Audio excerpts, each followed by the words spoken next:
to show you something, guys, that just boils me. This is the latest cover of Newsweek magazine. This is allegedly a news magazine, and it calls the president lazy boy.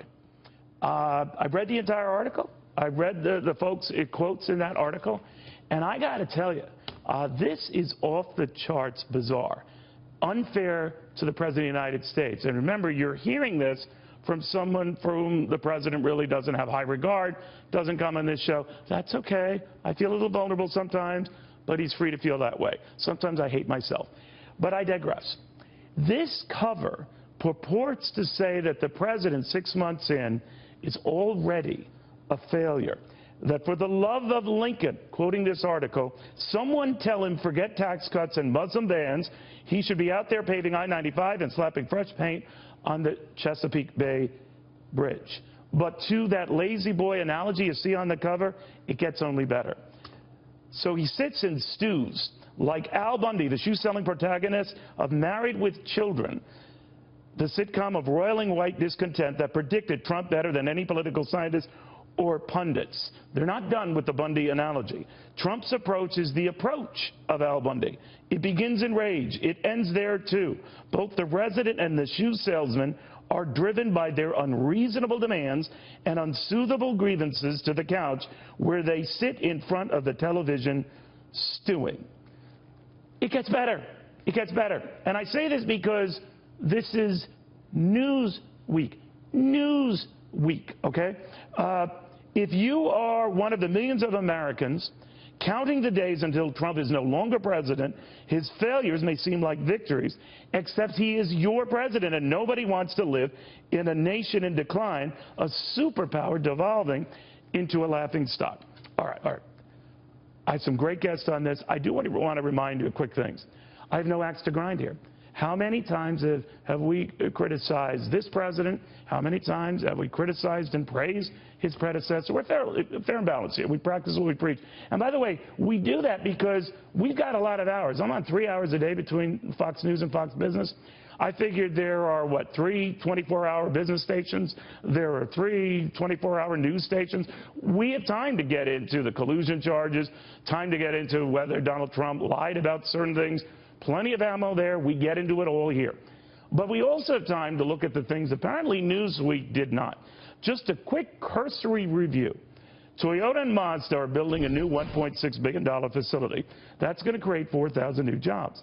This on top of Foxconn spending $10 billion to do essentially the same in Wisconsin. And all of this on the same day we learned the economy added 209,000 jobs in July, making it more than 1 million in the last 6 months. Now, is that all the president? No, but it happened under the president. Similar good things happened under Barack Obama.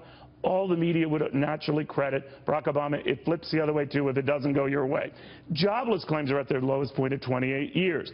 The first new coal mine in Pennsylvania in decades just opened. That's an additional 500 jobs. Food stamp use. This is a biggie. Food stamp use, which tripled under President Obama from 14 million to 44 million families, down 4%. $4 trillion in added market value. You see that in your 401ks. You see that in your pensions. Dramatically reduced regulations. Now, I know to a lot of people that's sort of muckety-muck and just nerds like Cavuto get into that, but I talk to a lot of CEOs and business types for whom that's a pretty big issue and makes a big difference to their growth. Veterans Affairs Department is being cleaned up. Medical records for the first time, here's an idea, shared between the Defense Department and the VA. There's a concept. We pulled out of the Trans-Pacific Partnership and Paris Climate Accord, which Conrad Black, who's going to be a guest on this show, by the way, had termed life-threatening doses of economic arsenic. There's a reason why he said that, just as there's a reason why others have taken great salvation in knowing that trade agreements we scored with the likes of Mexico, China, South Korea, and Canada are being redone in the effort to try to make them more friendly to U.S. workers. A concept you would think that a Newsweek would note, because Newsweek was among those very critical of prior deals. The Keystone Pipeline between Canada and the Gulf of Mexico has been approved for construction. U.S. daily oil production is up 500,000 barrels a day. Consumer confidence at a 16-year high. The first back-to-back double-digit advances in corporate earnings in more than 6 years. Now, I did that in 3 minutes in my office. countering this. I also put together all the problems that we've covered ad nauseum in this show. The president's dismal treating of Jeff Sessions.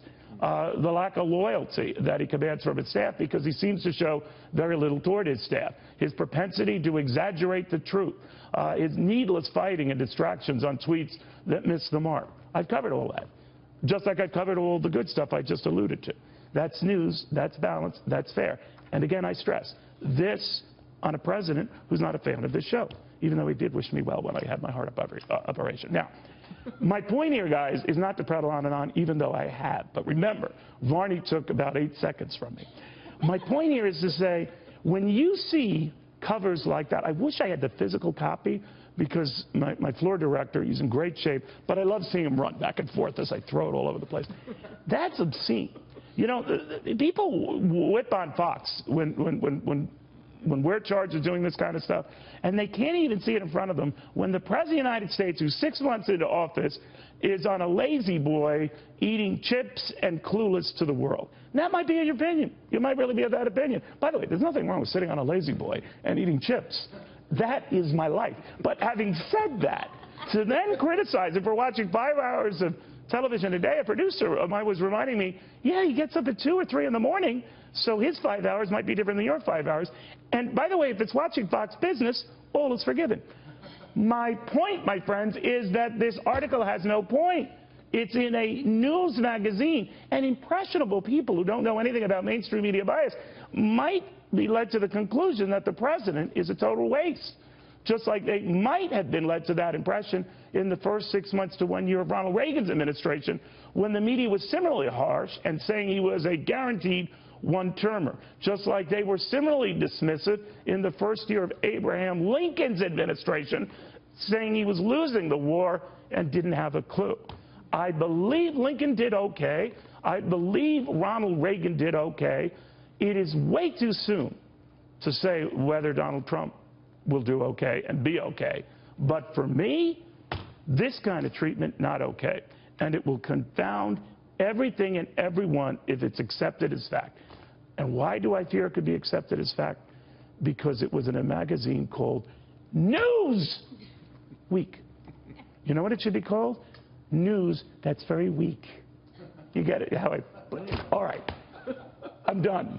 And I haven't even had lunch, which could explain. But I wanted you to be aware of this because, folks, this ain't fair, this ain't right. Not remotely fair or remotely balanced.